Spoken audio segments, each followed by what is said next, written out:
오늘 설교 본문을 말씀드리고 함께 읽어보도록 할 텐데요. 오늘은 누가복음 6장 35절부터 36절을 함께 읽어보도록 하겠습니다. 누가복음 6장 35절에서 36절을 다 같이 함께 읽어보겠습니다. 오직 너희는 원수를 사랑하고 선대하며 아무것도 바라지 말고 꾸어주라. 그리하면 너희 상이 클 것이요 또 지극히 높으신 이의 아들이 되리니 그는 은혜를 모르는 자와 악한 자에게도 인자하시니라. 너희 아버지의 자비로우심 같이 너희도 자비로운 자가 되라. 아멘. 자, 저는 방금 우리가 함께 읽어본 누가복음 6장 35절에서 36절을 가지고 어느 순간 닮아 있을 것이다, 이와 같은 제목으로 잠시 말씀을 나누고 함께 기도하는 시간을 가져보고자 합니다. 연예인들 중에 닮은 꼴 이런 것들 인터넷을 검색하다가 보면 우연히 보게 되는 경우도 있죠.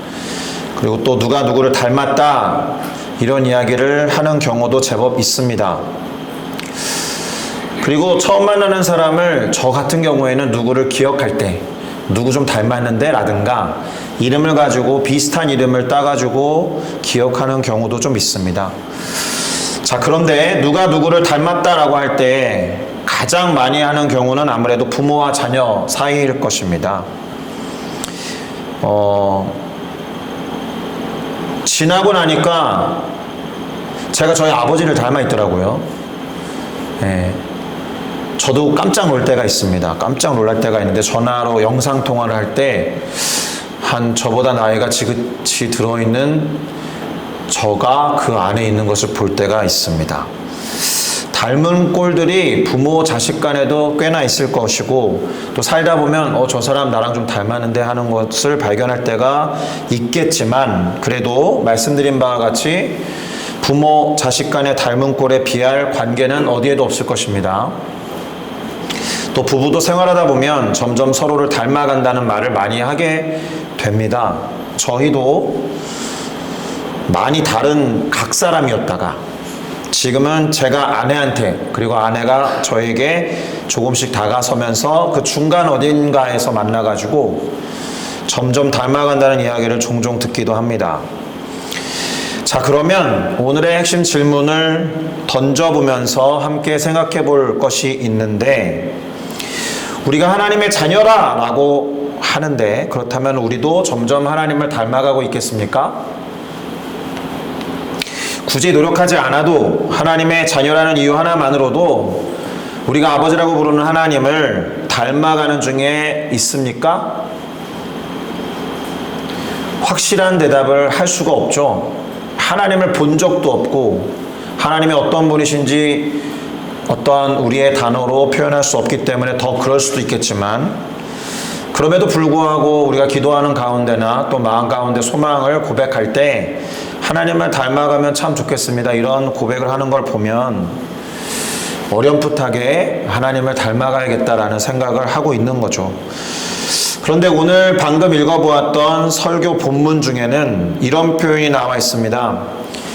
지극히 높으신 이의 아들 곧 자녀가 될 것이다.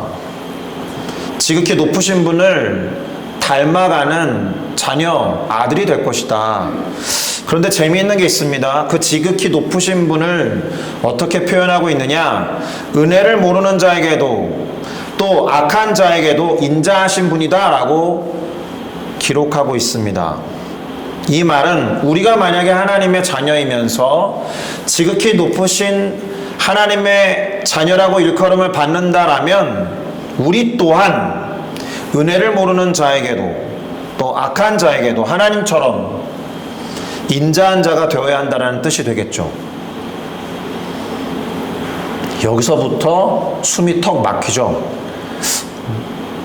은혜를 모르는 자, 그리고 나한테 악한 자한테 어떻게 인자를 베풀 수 있을까?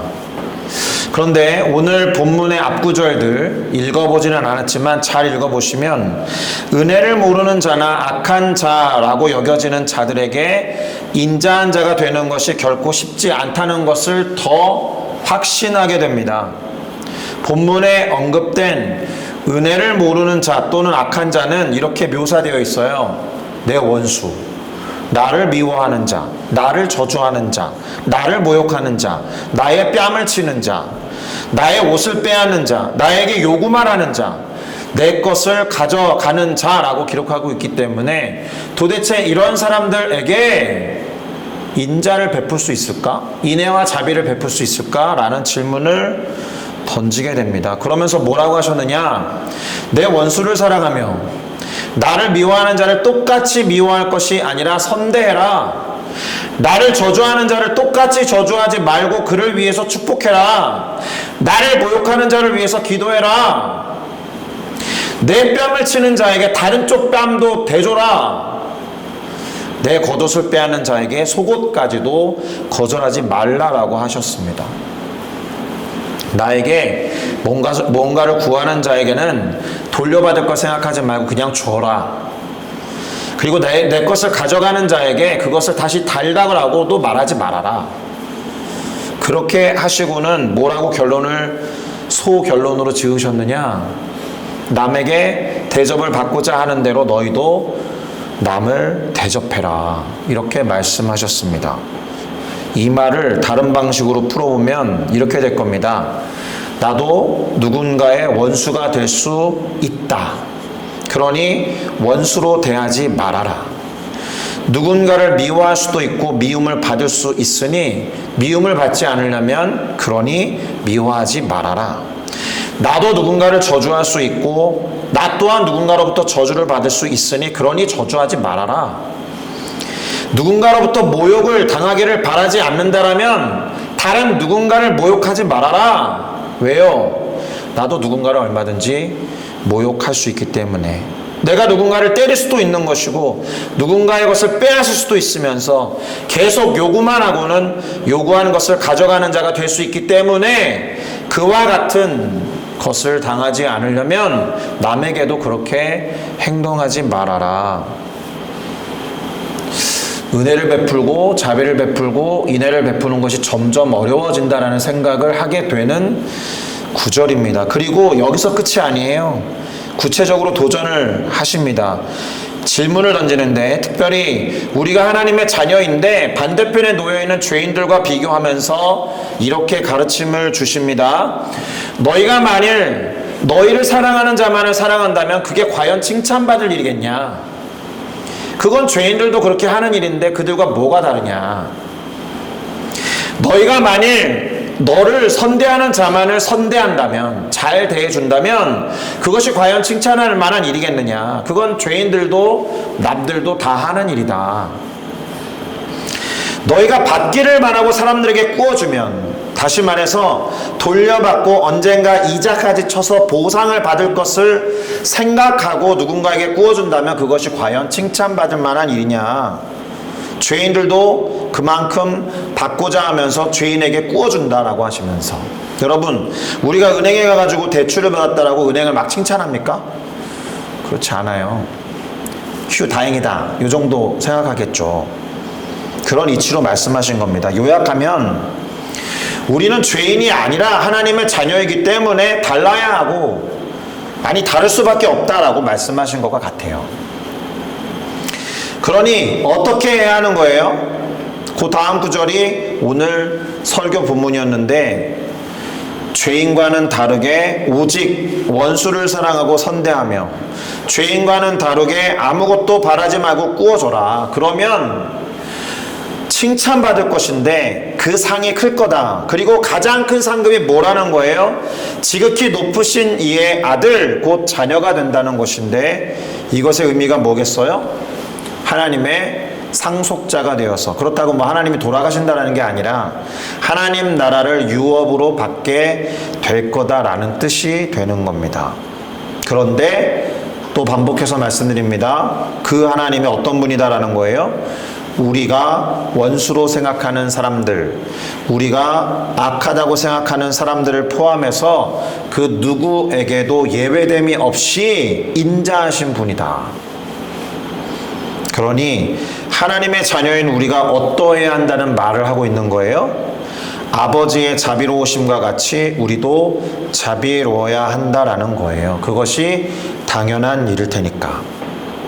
그리고 우리가 얻을 수 있는 베네핏, 보상에 대해서 덧붙여서 말씀해 주셨습니다. 우선 비판하지 말라고 하셨는데 그러면 비판을 받지 않을 베네핏을 얻게 된다. 정죄하지 말라고 하셨는데 정죄를 하지 않는다라면 우리 또한 정죄를 받지 않을 거다라는 혜택이 주어질 것이다. 이렇게 하지 말 것을 두 가지 말씀하시고는 이제 해야 할 것을 또 말씀하시죠. 용서하라는 겁니다. 그러면 우리가 용서를 받을 수 없는 가운데에서도 용서라는 혜택을 누리게 될 것이다. 그러니까 용서해라. 그리고 무조건 주라는 겁니다. 그러면 우리에게 주어질 것인데 준 만큼이 아니라 후히되어 누르고 흔들어 넘치도록 해서 안겨주겠다라고 하셨습니다. 그러면 이러한 혜택들을 위해서라도 그렇게 하라는 말씀처럼 들리죠. 보다 일반적인 원칙으로는 그 다음에 우리가 헤아리는 그 헤아림으로 헤아림을 받게 될 거다라고 하셨어요. 다시 말씀드리지만 이러한 혜택을 위해서라도 그렇게 하라고 말씀하셨어요. 그렇지만 그 혜택 때문이 아니라 보다 일반적인 원칙, 우리가 헤아리는 그 헤아림으로 헤아림을 받게 될 것이기 때문에 다른 사람들을 헤아릴 때 조심하라라는 일반적인 원칙을 말씀하셨습니다. 자, 이제 말씀을 마무리하는 작업으로 넘어가 보겠습니다. 주님의 자녀로서 주님을 닮아가는 것이 결코 쉬운 일은 아닐 겁니다. 예수님이 하신 말씀과 같이 오늘 본문이 예수님이 하신 말씀이니까 어떤 혜택과 어떤 보상이 주어지는 것이 맞지만 그렇다고 해서 그 혜택과 보상 때문에 그 일이 잘 될 것 같지는 않아요. 그리고 그러한 몇 가지 유익을 말씀하셨다라고 해서 그러한 유익을 얻기 위해서 그렇게 행동해야 한다면 그 유익이 사라짐과 동시에 우리는 더 이상 행동하지 않을 겁니다. 그 행동은 멈추게 될 거다라는 면에서 혜택 때문에 하는 행동은 제한적이다라는 것을 기억해야 합니다. 그런데 오늘 우리에게 주어지는 많은 혜택들 중에서 반드시 취해야 하는 절대적인 혜택이 하나 있습니다. 그것이 뭐냐? 지극히 높으신 하나님의 자녀가 되는 혜택은 포기할 수 없어야 된다는 거예요.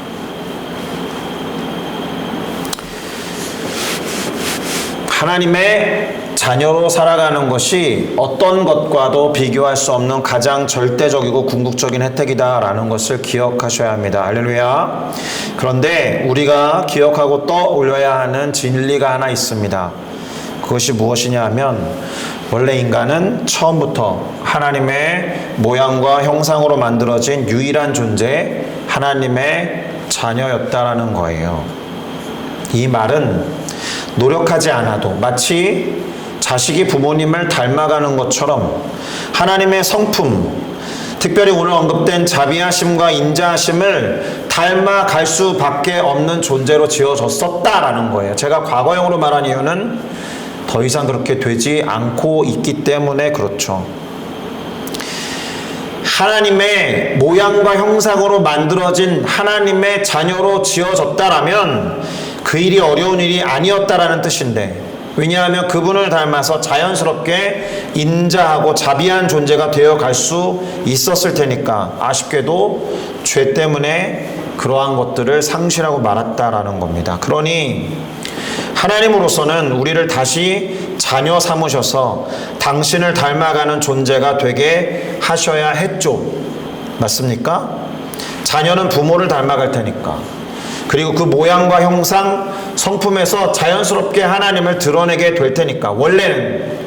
그러니까 정체성을 바꾸는 작업부터 했어야 했다라는 겁니다. 예수님이 유일하게 다른 사람들과는 다르게 하나님을 아버지라고 부르셨거든요. 하나님에 대해서는 아버지라고 불렀는데 따르는 제자들이나 따르는 성도들을 향해서는 형제이자 자매라고 불렀습니다. 이 말은 형제이자 자매로 부름을 받은 제자들과 성도들이 하나님을 아버지라 부를 수 있다는 뜻이 되는 거거든요.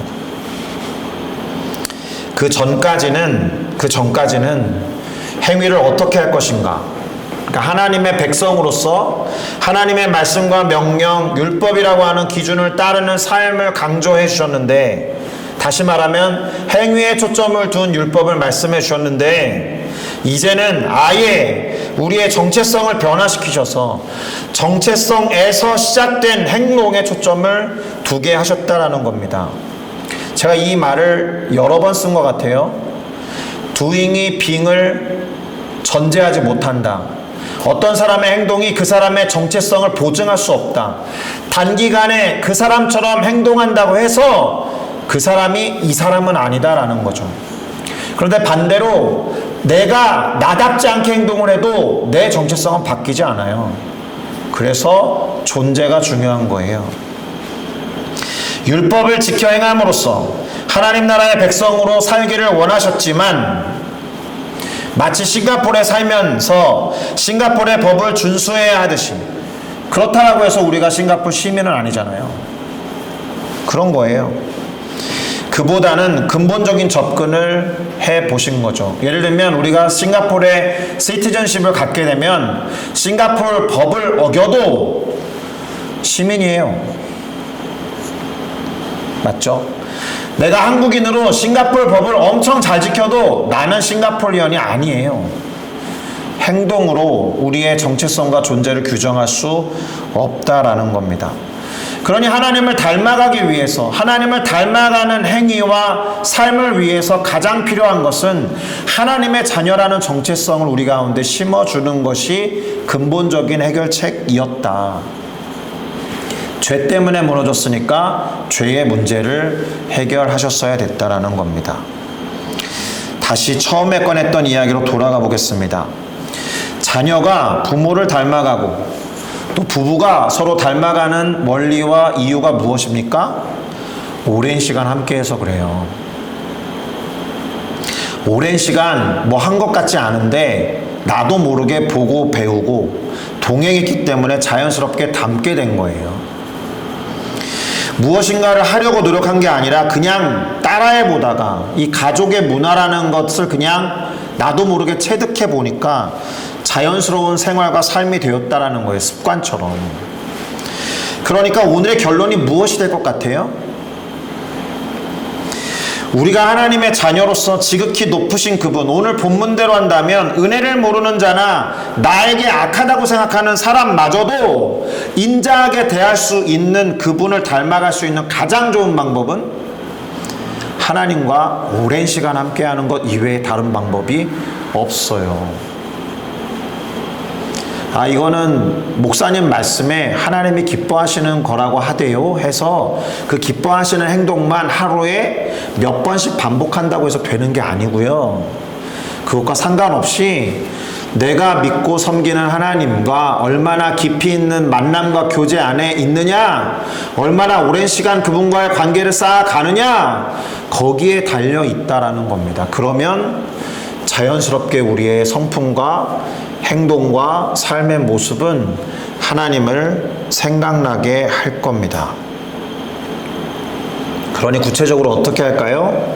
우리가 어떤 존재인지에 근거해서 나는 하나님의 자녀로 변화되었다라고 다짐하고 믿으면서 그 하나님의 자녀됨 권세를 가지고 기도를 하되 점점 하나님을 닮아가게 될 것이다. 내가 하나님과 깊이 동행하면 그렇게 될 것이다 라는 기대와 소망을 품고 간절히 소망하시고 그분과 동행하기에 힘써야 하는 거예요. 특별히 이와 같은 일들을 포기하지 않고 하루하루 매 순간을 살아간다면 어느새 오늘 설교 제목과 같이 어느 순간 닮아 있을 겁니다. 할렐루야. 그러면 주님을 생각나게 하는 존재. 저 사람 보니까 하나님이 생각나. 저 사람 보니까 예수님이 생각나. 그래서 예수쟁이라고 부르고 그래서 크리스찬이라는 말을 했던 것과 마찬가지로 우리의 삶을 보면서 누군가는 하나님을 떠올리게 되고 예수 그리스도를 떠올리고 믿게 되는 일이 넘쳐나기를 예수 그리스도의 이름으로 축복합니다. 기도하시겠습니다.